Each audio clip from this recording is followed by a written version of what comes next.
Hi, this is David Chase Taylor of Truther.org and author of the Nuclear Bible.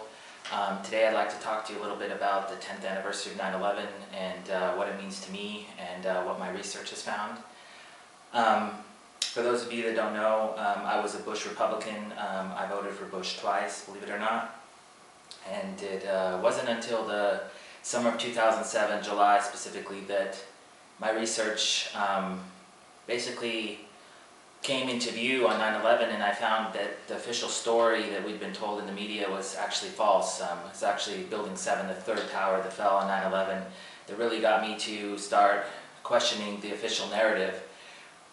Since that time, I've basically been researching 9/11 almost daily. I put up a website. I started a 9/11 truth group at my university, San Diego State, and I've basically been demanding questions or demanding answers and asking a lot of questions. And yeah, you know, a lot of people, they put up stickers and they fly flags today, especially being the 10th anniversary, but what we should really be doing is really asking the hard questions and who was really responsible. And today I'd like to share with you just a little bit of my research and to make sure that this never happens again to America and or for any country for that matter. So I'd like to talk to you today about what I like to call Israeli Al Qaeda. And that term may sound offensive to some or ignorant to others, but what I would like to do is just take you through a brief history of terror attacks committed by the State of Israel. Starting in 1940, Zionist terrorists attacked a ship called the Patria in Haifa Harbor, and 240 Jewish refugees were killed and 172 were injured. This terrorist attack was to be blamed on the British, who were ruling Palestine at that time, for Zionist political gain. This terror attack backfired, and obviously the true culprits were exposed. The source, Wikipedia, you can look at that up. The King David Hotel bombing, this was basically the birth of modern terrorism. And dressed as Arabs, Zionist terrorists bombed the King David Hotel on July 22nd, 1946. Ironically, that's the same date that the Norway terror attacks just occurred this last summer. This bombing killed 91 and injured 46. And the leader of this terrorist plot, his name was Menachem Begin, and he coincidentally became the 6th Prime Minister of Israel. Another hotel bombing was called the Semiramis hotel bombing in Jerusalem, and again dressed as Arabs, Zionist terrorists bombed this hotel on January 5th, 1948, killing at least 24 people. Coincidentally, the State of Israel became a nation on May 15th, or 14th, excuse me, a few months later. The Laban affair. This is another incident where Israeli terrorists dressed as Arabs again as part of Operation Susanna. They bombed a post office, a library, and a theater in Egypt, and they were going to be targeting Egyptian, American, and British targets. And this plan was exposed when one of the bombs went off in one of the gentleman's pockets.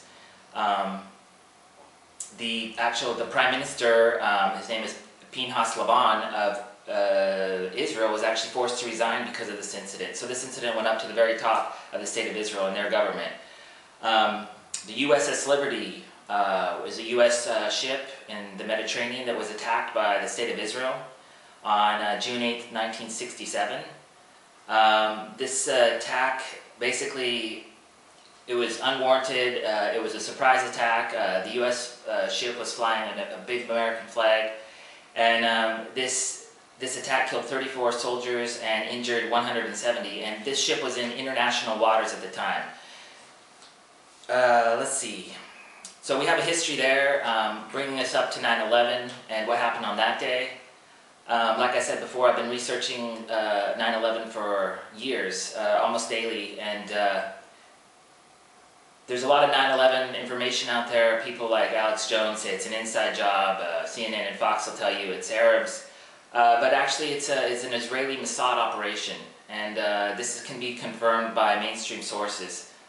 So let's see, before 9/11, 140 Israelis were arrested for suspected espionage targeting U.S. military bases, the DEA, FBI, Secret Service, ATF, etc. Evidence linking to 9/11 is classified, and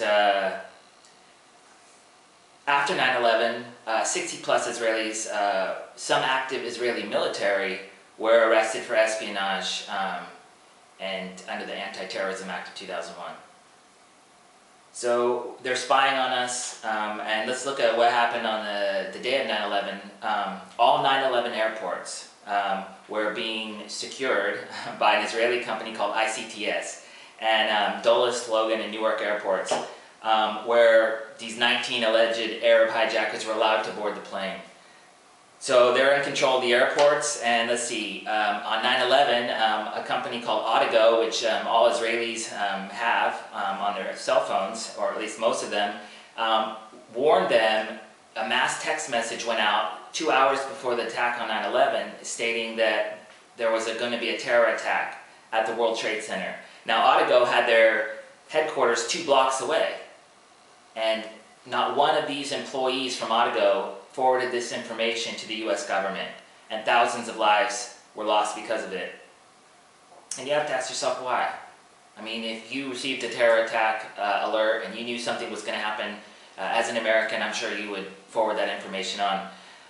Let's see, some of the most damning evidence about 9/11 is there was Israeli Mossad, and for people that don't know, the Israeli Mossad is like the U.S. CIA. It's like basically a covert operation type of deal where they do different things that are basically classified. Well, Israel sent 5 Israeli Mossad agents to New York for 9/11, and they were caught videotaping the towers before the planes hit, and once the planes hit, they started taking pictures of a lighter in front of the towers in like a celebratory gesture, and they were jumping for joy and dancing on the roof of a van. And this was reported by many people calling into the New York Police Department.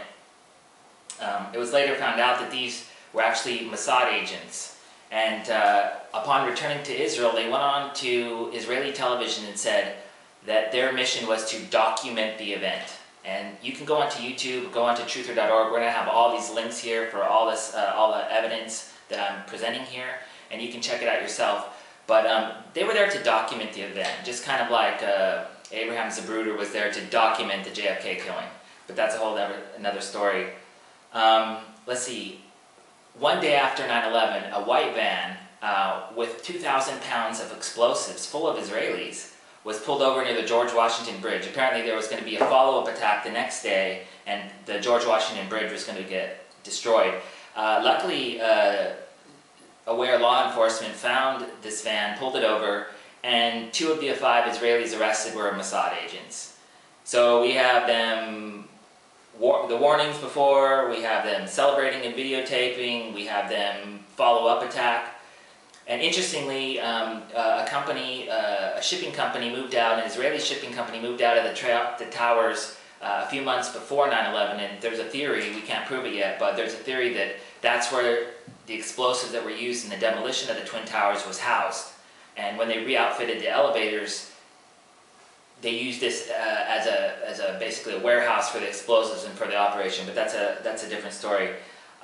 Let's fast forward to the London attacks.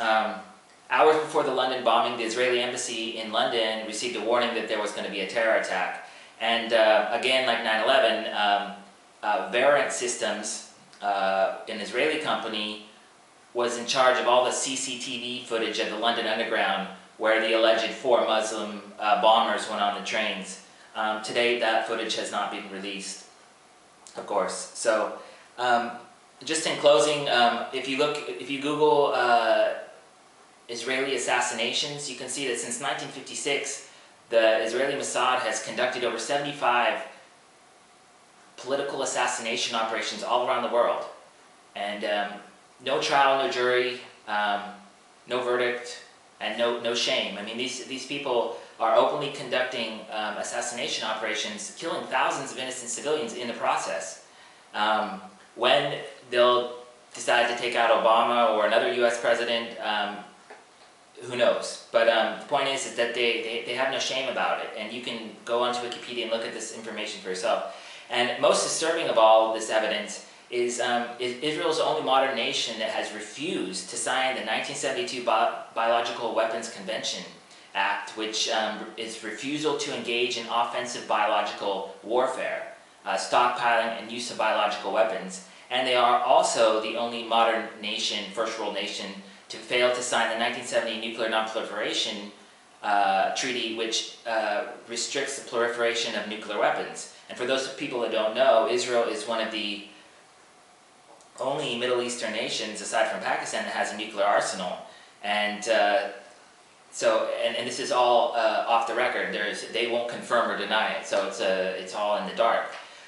And a quote I found regarding terrorism comes from Dan Brown from Angels and Demons, and I thought it was so fitting in this context. Dan Brown states that terrorism is not an expression of rage. It is a political weapon. Remove a government's facade of infallibility, and you remove its people's faith. And just today, I just want to wrap it up by saying that, look, Israel had the means, the motive, and the opportunity to commit the acts of 9/11, as well as all these other terror attacks. And the United States has been fighting Israeli wars. We've been losing thousands and thousands of soldiers. We're going bankrupt in the process, carving up the Middle East for Israel, which has no declared borders. They're the only country in the world that doesn't have a declared border, so they're ever expanding throughout the Middle East. And they want to use American blood and treasure to expand their empire in the Middle East. And I've said it now, and I've said it before, that enough's enough. And we need to bring our troops home. We need to stop funding their wars. And we need to get a real investigation of 9/11 into who really was involved. And I just skimmed a little bit of the evidence regarding Israel on 9/11.